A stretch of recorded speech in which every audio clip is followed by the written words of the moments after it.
Baie welkom by die voorlesing van die Afrikaanse Sabbatskoolles vir blindes en swaarsiendes.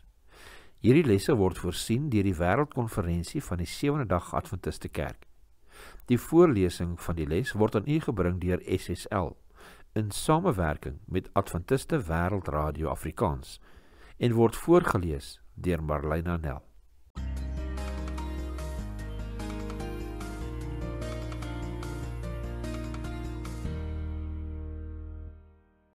Sondag 14 Desember. Alles is vervul. Kom ons open met gebed. Liewe Jesus, ons sê vir u baie dankie vir die voorreg wat u ons gee om hierdie studie vandag te kan deurgaan. Liewe Heer, as dit u wil is, openbaar asseblief vir die boodskap in ons harte en ons gedagtes. Ons vra dit in Jesus naam alleen. Amen. Lees Josua 21 verse 43 tot 45. Hoe word die Here in hierdie Bybelboek uitgebeeld? Hierdie woorde het nie met die destydse beloofde land te maak gehad nie, maar ook met die feit dat ons verlos is. 2 Timoteus 2 vers 11 tot 13. Hoe so? Ons lees Josua 21 vers 43 tot 45. So het die Here dan die hele land aan Israel gegee, wat hy hulle vaders met 'n eed beloof het om aan hulle te gee. En hulle het dit in besit geneem en daarin gaan woon. En die Here het hulle aan alle kante rus gegee, net soos hy hulle vaders met 'n eed beloof het, en niemand van hul vyande het voor hul stand gehou nie. Al hul vyande het die Here in hulle hand gegee. Geen woord van al die goeie woorde wat die Here met die huis van Israel gespreek het onvervuld gebly nie. Alles het uitgekom. Josua 21 vers 43 tot 45. Ons lees ook 2 Timoteus 2 vers 11 tot 13. Dit is 'n betroubare woord, want as ons met hom gesterf het, sal ons ook met hom lewe.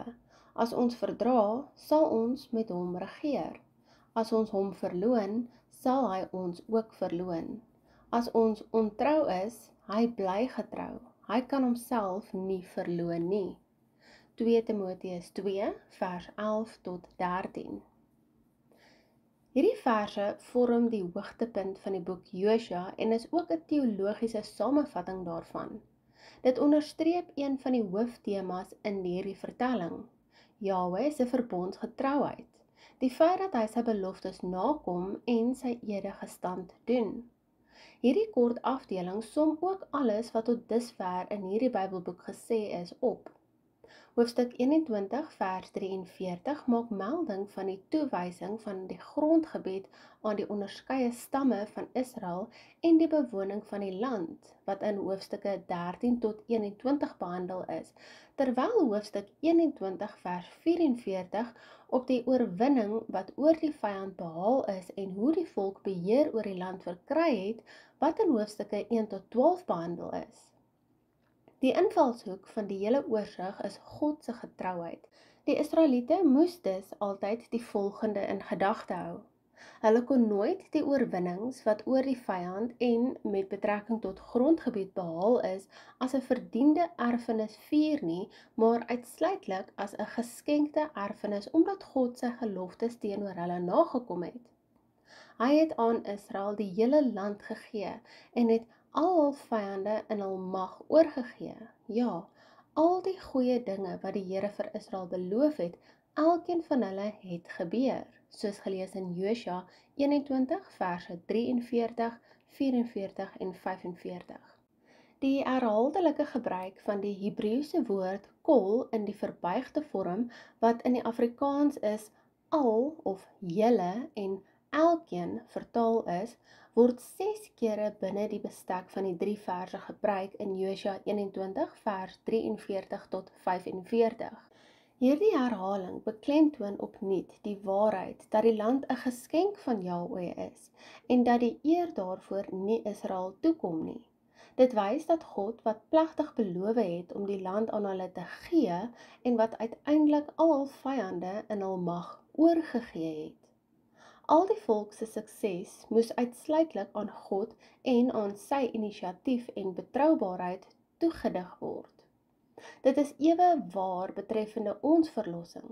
Efesiërs 2 vers 8 en 9 sê vir ons, want uit genade is julle gered, deur die geloof, en dit nie uit julleself nie, dis 'n gawe van God, nie uit julle werke nie, sodat niemand mag roem nie. Efesiërs 2 vers 8 en 9. Met die klem op God se getrouheid, sê Paulus op 'n ander plek in Timoteus 2 vers 11 tot 13, die uitspraak is betroubaar. As ons saam met hom gesterf het, sal ons ook saam met hom leef. As ons aanhou volhard, sal ons ook saam met hom regeer. As ons hom verloon, sal hy ons ook verloon. As ons ontrou is, hy bly getrou, want hy kan homself nie verloon nie. 2 Timoteus 2 verse 11 tot 13. Let op die Here se historiese getrouheid rakende die nakoming van sy beloftes. Hoe weet ons nou dat die hoop nie sal beskaam betreffende die wat nog wag om in vervulling te gaan nie?